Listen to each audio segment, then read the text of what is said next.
देखिए बच्चों, question is saying an infinitely long wire has uniform linear charge density 2 nano coulomb per metre. The net flux through a Gaussian cube of side length √3 centimetre, okay,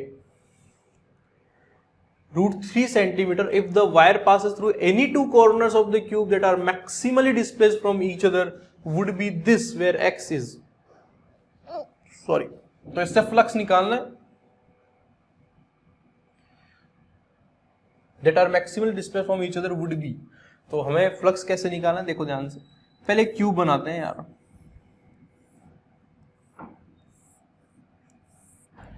so this is the cube, और इस cube के अंदर इस linear charge density का infinite wire कुछ इस तरीके से निकालेंगे किसी दो कॉर्नर से, जिन दो कॉर्नर का डिस्प्लेसमेंट सबसे ज्यादा होगा। तो यार अगर आपको थोड़ा बहुत 3D ज्योमेट्री के बारे में पता है, तो अगर मैं इसके फेस की बात करता, तो अगर ये यहां से निकल जाता, देखो अगर दो कॉर्नर पकड़ने जिसका डिस्प्लेसमेंट ज्यादा है, तो अगर मैं बोलूँ ये और ये कॉर्नर पकड़ता तो इसकी डिस्टेंस ही होती, बट इन दोनों की डिस्टेंस इससे भी ज्यादा होती, तो मेरा आंसर ज्यादा ही है। बट ये तो एक स्क्वायर की बात होगी। क्यूब के लिए क्या आ जाएगा, क्यूब के लिए वो जाएगा, अच्छा इसको हम डायगोनल बोलते हैं ना, अगर ये एक फेस से जाता है तो हम इसको फेस डायगोनल बोल देते हैं। तो क्यूब के लिए जो है वो यहां से जाएगा इसके इस एक्सट्रीम वाले इस कॉर्नर से लेके उधर वाले एक्सट्रीम पर, और इसको हम बोलते हैं बॉडी डायगोनल। तो याद रखें यार कि अगर किसी क्यूब के अंदर से मैक्सिमम अगर किसी चीज को पास करवाना है कॉर्नर से, तो हम बॉडी डायगोनल से पास करवाएंगे। अगर बॉडी डायगोनल से पास करवाएंगे तो इस बॉडी डायगोनल की लेंथ भी निकालिए। So we have this as √3, we have this as √3 and we have this as √3 because it is a cube and cube have all sides equal।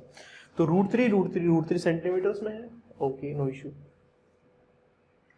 अब मुझे क्या निकालना है इससे, बॉडी डायगोनल की लेंथ। तो बॉडी डायगोनल की लेंथ कैसे निकलेगी, देखो सिंपल है कि पहले तो आप इस वाले डायगोनल की लेंथ निकालो जो नीचे वाले फेस से गुजर रहा होगा, ये वाला, और फिर आप इसके और इसके बीच में पाइथागोरस निकाल लो तो ये मिल जाएगा।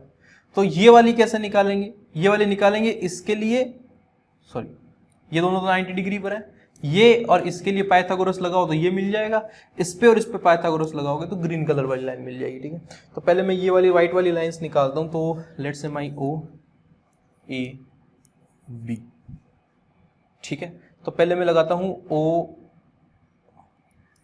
ओ सी ए वाले ट्राइंगल में, क्या मिलेगा, OA का square is equal to OC square plus AC square.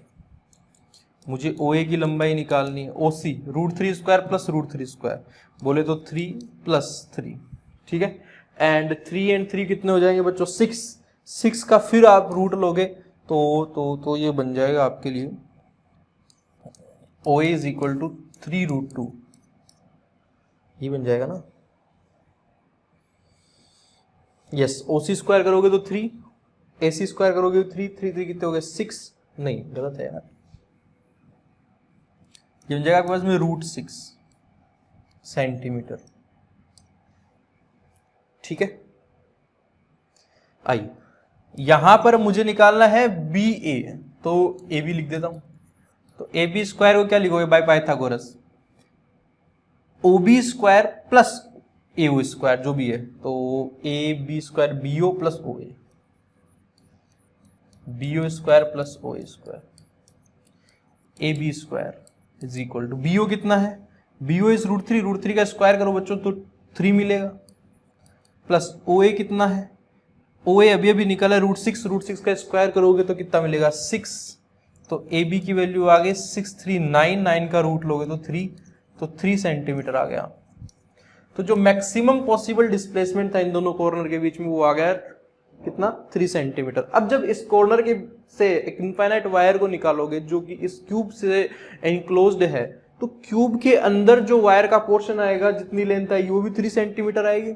ठीक है, तो यहां पर क्यू इनक्लोज कितना आ जाएगा, Q enclose is nothing but lambda into length is AB, तो क्यू इनक्लोज्ड इज लैम्डा कितना है 2 नैनो कूलाम पर मीटर, तो 2 × 10⁻⁹ कूलाम पर मीटर, मल्टीप्लाई कर देंगे इसको, A B is equal to 3 centimetre है, 3 इंटू 10⁻⁻2 मीटर, मीटर से metre गया, ठीक है। तो ये क्यू इनक्लोज्ड जो है वो आ गया 6 मल्टीप्लाई बाय 9 and 10 11 कूलाम। इतना चार्ज आ गया भाई, और इतना चार्ज आ गया तो फ्लक्स निकालना कोई बड़ी बात नहीं है किसी के लिए भी। तो flux is nothing but Q enclose by epsilon naught and phi is equal to, Q enclose कितना है 6 इंटू 10⁻⁻11 एंड एप्सिलॉन नॉट, तो एप्सिलॉन नॉट है ही। अब निकालना क्या है वो देखिए। अच्छा, उन्होंने कहा है कि आप 1/4 पाई एप्सिलॉन नॉट बना सकते हैं, तो बना लो यार, 4 पाई एंड 4 पाई,